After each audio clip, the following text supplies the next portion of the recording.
নমস্কার, আপনারা দেখছেন আমার ছোট্ট YouTube channel voice of Anirban. সঙ্গে আমি আপনাদের আপনজন অনির্বাণ চৌধুরী। প্রতিদিন সকাল ৯টার মতন আজকেও সকাল ৯টায় একটা অত্যন্ত গুরুত্বপূর্ণ ভিডিও নিয়ে আপনাদের কাছে চলে এলাম। থাম্বনেইলে দেখেছেন বিষয়বস্তু, আমি পুনরাবৃত্তি করছি না। সকলকে আমি স্বাগত জানাচ্ছি আজকের এই ভিডিওতে। আমি আজকে মূলত ভিডিওতে যেটা আলোচনা করব সেটা হচ্ছে যে পশ্চিমবঙ্গে আগামী ১৯ জুন একটি কেন্দ্রের বিধানসভা কেন্দ্রের উপনির্বাচন হচ্ছে। কেন্দ্রটি হচ্ছে নদিয়া জেলার কালীগঞ্জ। এই উপনির্বাচনে মুখ্যত ত্রিমুখী প্রতিদ্বন্দ্বিতা হচ্ছে এবং তিনটি মূল দল অর্থাৎ তৃণমূল কংগ্রেস, বিজেপি আর কংগ্রেস, এই তিনটে দলই তাদের প্রার্থী ঘোষণা করে দিয়েছে। আগামী ১৯ তারিখে ভোট। এই প্রার্থীদের নমিনেশনটাও খুব শিগগিরই জমা হবে। যাক, এই অবধি আপনারা সবাই জানেন। এখন আমি আজকের ভিডিওতে মূলত আলোচনা করব যে এই নির্বাচনে সম্ভাব্য কি হতে পারে। এখন দেখুন, কি হবে তা আমি বলছি না, সেটা আমার পক্ষে বলা সম্ভব নয়। আমি শুধু ওইখানকার যে গ্রাউন্ড রিয়েলিটিটা বোঝার চেষ্টা করেছিলাম আমার বেশ কিছু সাংবাদিক বন্ধু এবং আমার ওখানকার পরিচিত বেশ কিছু মানুষের কাছ থেকে, যারা রাজনীতির খবর রাখেন, যারা এলাকার মানুষের খবর রাখেন, সেই রকম কিছু মানুষের কাছ থেকে। এবং সেই গ্রাউন্ড রিয়েলিটিটা আমি তাদের কাছ থেকে জেনে যেটুকু নিজের মতন করে বুঝেছি সেটাই আমি আপনাদের কাছে আজকে শেয়ার করব। তবে ভিডিও শুরু করার আগে, বিষয়বস্তুতে যাওয়ার আগে মূলত আপনাদের কাছে যেটা অনুরোধ সেটা হচ্ছে যে আপনারা অবশ্যই ভিডিওটা পুরোটা দেখবেন আশা করি, এবং দেখে আপনাদের মূল্যবান মতামত আপনারা কমেন্ট সেকশানে জানাবেন। আপনাদের মতামত থেকে আমি অনেক কিছু শিখি এবং আমি চেষ্টা করি আপনাদের প্রত্যেককেই রিয়্যাক্ট করতে অথবা রিপ্লাই দিতে। আমার ভালো লাগে আপনারা যে কমেন্টগুলো করেন, আমার সত্যি খুব ভালো লাগে।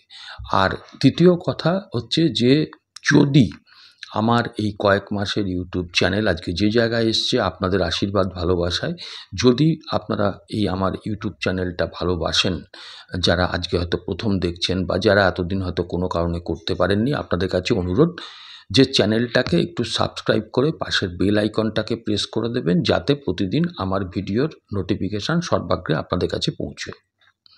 এখন দেখুন, মূল আলোচনায় আসতে গিয়ে যেটা আমি প্রথমেই বলবো যে এই যে উপনির্বাচনটা হচ্ছে কালীগঞ্জের, এই উপনির্বাচনে কিন্তু সরকার পড়ে যাবে না। এই উপনির্বাচনের মধ্যে দিয়ে একটা বার্তা দেওয়া যেতে পারে সরকারকে। এটা অ্যাপারেন্টলি আপনাদেরও মনে হয় তাই মনে হয়। এখন প্রশ্নটা হচ্ছে যে এখানকার যে রিপোর্ট আমি পেয়েছি, এই নির্বাচনটা কিন্তু অন্য সাধারণভাবে যে উপনির্বাচনগুলো হয় সেই উপনির্বাচনগুলোর থেকে সময়ের প্রেক্ষিতে এবং রাজনৈতিক অবস্থার প্রেক্ষিতে একটু ভিন্ন।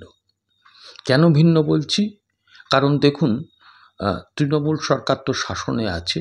বর্তমানে রাজ্য রাজনীতিতে যেটা দেখা যাচ্ছে যে সরকারের বল্গাহীন দুর্নীতি এবং সরকারের পক্ষ থেকে পুলিশ প্রশাসনকে নির্লজ্জভাবে কাজে লাগানো, আর এই একেবারে সাম্প্রতিককালে অনুব্রত মণ্ডলের যে বক্তব্য পুলিশকে উদ্দেশ্য করে, তার পরিবারকে নিয়ে, এবং তার জন্য সরকার কোনো ব্যবস্থা এখনও অবধি না নেওয়া, এইগুলো কিন্তু বিভিন্ন মানুষের মধ্যে একটা বিরূপ প্রতিক্রিয়া সৃষ্টি করেছে সরকারের মধ্যে। তা বলে কি উপনির্বাচনে সকলেই তৃণমূলের বিরুদ্ধে ভোট দেবেন? না, তা হবে না। কিন্তু কেন আমি আলাদা বলছি?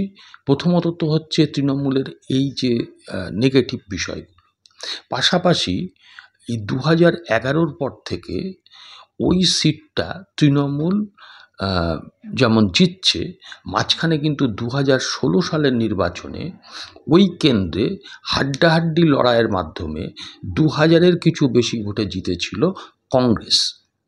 কংগ্রেসের এমএলএ ছিলেন হাসানুজ্জামান শেখ, এবং জেতার পরে খুব স্বাভাবিকভাবেই তৃণমূলের মানে অঙ্ক অনুযায়ী তারা বিরোধী শূন্য করতে চায়। তো অভিষেক ব্যানার্জি, ওই যিনি হাসানুজ্জামান শেখ জিতেছিলেন 16 সালে কংগ্রেসের প্রতীকে, তাকে তৃণমূলে নিয়ে নেন। তারপরে 21-এর নির্বাচনে আবার তৃণমূল ওখান থেকে জেতেন। তৃণমূলের যিনি সর্বশেষ ওখান থেকে জিতেছিলেন, তাঁর অকাল প্রয়াণে তাঁর মেয়ে তিনি প্রার্থী হয়েছেন। তিনি আবার জেলা পরিষদের ওই অঞ্চল থেকে জেলা পরিষদের সদস্য। উনি রাজনীতিতে খুব বেশি দিন আসেননি, খুব পরিচিত যে মুখ তাও নয়। ওই এমএলএ সাহেবের মেয়ে এবং জেলা পরিষদের মেম্বার হিসাবে যেটুকু যোগাযোগ, উনি কর্পোরেট জগতেই ছিলেন দীর্ঘদিন। তো যাই হোক, খুব যে সাড়া ফেলা ব্যাপার তা নয়। আর তৃণমূলের ওখানে গোষ্ঠীদ্বন্দ্ব প্রবল। ওই নির্বাচনে যিনি তৃণমূলের বিধায়ক রুকবানুর রহমান দায়িত্বে আছেন, তার সঙ্গে কিন্তু ওই কৃষ্ণনগর, মানে ওই বিধানসভাটা যে লোকসভার মধ্যে, সেই কৃষ্ণনগরের সাংসদ মহুয়া মৈত্রের কিন্তু অহিনকুল সম্পর্ক। এবং মহুয়া মৈত্র এই কেন্দ্রের জন্য উপনির্বাচনে যে প্রার্থীর নাম প্রস্তাব করেছিলেন দলের কাছে, সেই নাম কিন্তু বাদ গেছে। দ্বিতীয়ত হচ্ছে, এজেন্ট পর্যন্ত বা দায়িত্ব কে পাবে সেটার ক্ষেত্রেও মহুয়া মৈত্রকে দল গুরুত্ব দেয়নি। এখানে খুব স্বাভাবিকভাবেই তৃণমূলের মধ্যে একটা চোরা স্রোত কাজ করছে। সবথেকে বড় কথা হচ্ছে যে এখানে সবথেকে বিষয় যেটা দেখার, সেটা হচ্ছে এখানে মুসলিম ভোট কিন্তু 57%, not a matter of joke. 57% Muslim vote. এবং এই যদি আপনি ভোটার সংখ্যায় দেখেন, এই সংখ্যাটা 1,45,000। এরপরে এখানে এসসি ভোট যেটা আছে, সেই এসসি ভোটটা কিন্তু 14%, যেটা সংখ্যায় দাঁড়ায় 35,000। এসটি ভোট যেটা, সেটা হচ্ছে 1100। এখন এখানে কিন্তু আপনাদের বলে রাখি যে বাঙালি মুসলিম তারা কিন্তু এতদিন ধরে যারা তৃণমূলের পক্ষে ছিল, তারা কিন্তু ধীরে ধীরে তৃণমূলের পক্ষ থেকে সরছে।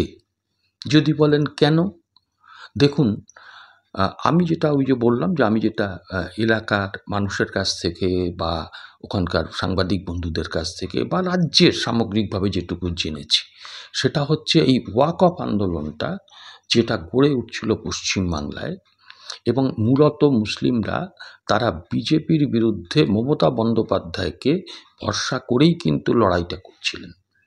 কিন্তু এই ক্ষেত্রে দেখা গেল যে মমতা বন্দ্যোপাধ্যায় এই ওয়াকফ আন্দোলনটা হুইপ দিয়ে বন্ধ করিয়েছেন এবং বলেছেন যে এই রাজ্যে যদি ওয়াকফ আন্দোলন হয়, তাহলে আমার থেকে বড় মানে ভয়াবহ শক্তি কিন্তু আর কেউ হবে না। এবং তিনি নিদান দিয়েছেন যে ওয়াকফ নিয়ে আন্দোলন করতে গেলে তাহলে আপনারা দিল্লিতে গিয়ে আন্দোলন করুন। সত্যি কথা বলছি, এতে মুসলিমদের একটা অংশ অত্যন্তভাবে ক্ষুব্ধ হয়েছে। দ্বিতীয়ত যেটা বিষয়, সেটা হচ্ছে যে মুসলিমদের মধ্যে একটা অংশ তারা কিন্তু কংগ্রেসের সঙ্গে বরাবরই এই কেন্দ্রে ছিল।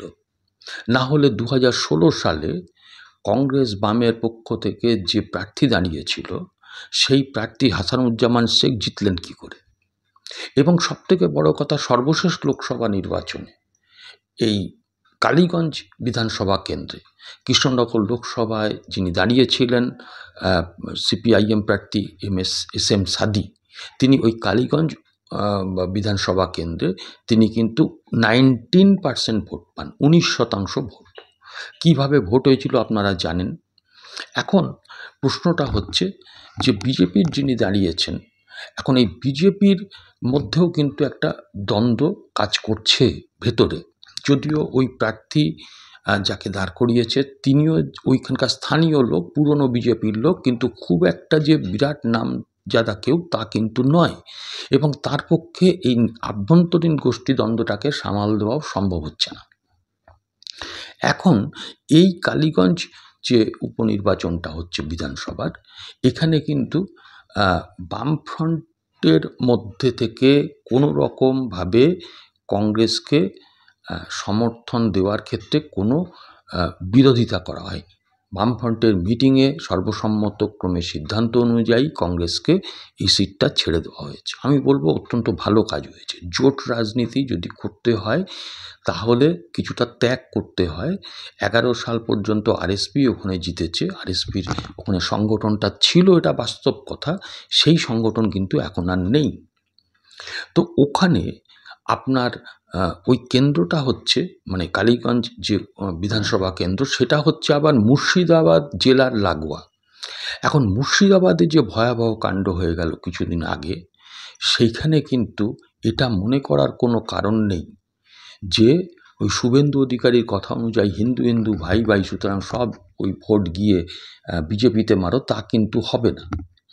হয়তো বেশ কিছুটা বিজেপি ভোট পাবে, এটা ঠিক, কিন্তু এই হিন্দু ভোটের মধ্যে যদি 10% হিন্দু ভোট তৃণমূলের থেকে বিজেপি কাটতে পারে, আর এই মুসলিম ভোটের মধ্যে যদি কংগ্রেস তার যে প্রভাবটাকে কাজে লাগিয়ে যদি থাবা বসাতে পারে, নির্বাচনটা যদি বুথ আঁকড়ে ধরে করা যায়, কারণ কেন্দ্রীয় বাহিনী যা পাঠাবে সেই কেন্দ্রীয় বাহিনী পুতুল হয়ে থাকবে।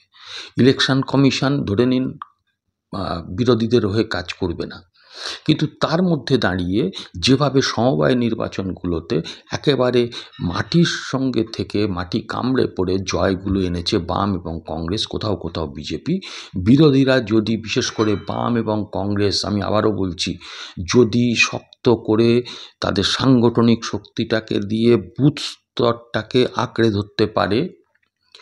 এবং আরেকটা বিষয় হচ্ছে যে এটা খুব মানে বলা একান্ত দরকার, যে সিপিআইএমের নিচুতলার কর্মী সমর্থকরা, অনেকের মধ্যে কংগ্রেস অ্যালার্জি রয়েছে, কিন্তু সেই সব কিছুকে কাটিয়ে তুলে যদি আজকে ওই কংগ্রেস প্রার্থীকে সমর্থন করে সত্যি সত্যি সব ভোট বামেদের সব ভোট যদি কংগ্রেসের পক্ষে পড়ে, কারণ একটা জিনিস মাথায় রাখতে হবে যে মমতা ব্যানার্জি 11 সালে যখন ক্ষমতায় এসেছিলেন, তিনি কিন্তু সিপিএম বা বাম বিরোধী সমস্ত ভোটকে এক জায়গায় করেছিলেন। অতি বাম নকশালদের থেকে শুরু করে ওই পিডিএস থেকে এসইউসি থেকে কংগ্রেস সবাইকে সঙ্গে নিয়েছিলেন।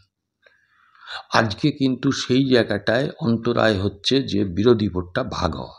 তো এই জায়গায় দাঁড়িয়ে বিজেপির কথা ছাড়ুন, বিজেপি ওখানে সেভাবে দাগ কাটতে পারবে বলে আমার মনে হয় না, কিন্তু বাম কংগ্রেস ওইখানে যদি ঐক্যবদ্ধভাবে বুথগুলোকে রক্ষা করতে পারে, বামেদের সব ভোট যদি কংগ্রেসের বাক্সে ঠিক মতন পড়ে, এবং ওখানে যদি স্থানীয় সমস্যাগুলো, যে গ্রামীণ অঞ্চল, ওখানে যে কৃষকদের ফসলের ন্যায্য দাম, তারপরে হচ্ছে আপনার এই শিক্ষা দুর্নীতি, বিভিন্ন রকমের দুর্নীতি, পুলিশ রাজ, এই সমস্তগুলোকে যদি আজকে ঠিক মতন তুলে ধরা হয়, তাহলে আমি বলছি কালীগঞ্জটা কিন্তু দ্বিতীয় সাগরদিঘি হতে চলেছে।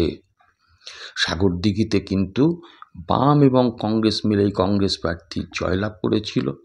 আর এখানেও আপনাদের বলি যে মুর্শিদাবাদের ঘটনাতে কোনো রকমভাবেই এটা ভাবার কারণ নেই যে হিন্দু ভোট একভাবে বিজেপির দিকে যাবে। এই জায়গাটাকে মাথায় রেখে ঐক্যবদ্ধভাবে লড়াই করলে আমার মনে হয় জয়টা কিন্তু সময়ের অপেক্ষা হতেও পারে। আর যদি নাও জিততে পারে, অন্তত দ্বিতীয় স্থানে বাম কংগ্রেস থেকে ভোট পার্সেন্টেজটাকে যদি 25, 27, 30 অবধি তুলতে পারে, সেটাও কিন্তু জানবেন আগামী 26-এর বিধানসভার আগে একটা বার্তা তৃণমূলকে দেওয়া যাবে যে তোমাদের দিনটা শেষ হয়ে আসছে। আমি আজকে আমার বক্তব্যটা এইটুকু আপনাদের সামনে রাখলাম। যদি আপনাদের নিজস্ব বক্তব্য থাকে অবশ্যই কমেন্ট সেকশনে জানাবেন। সবাই ভালো থাকবেন। নমস্কার।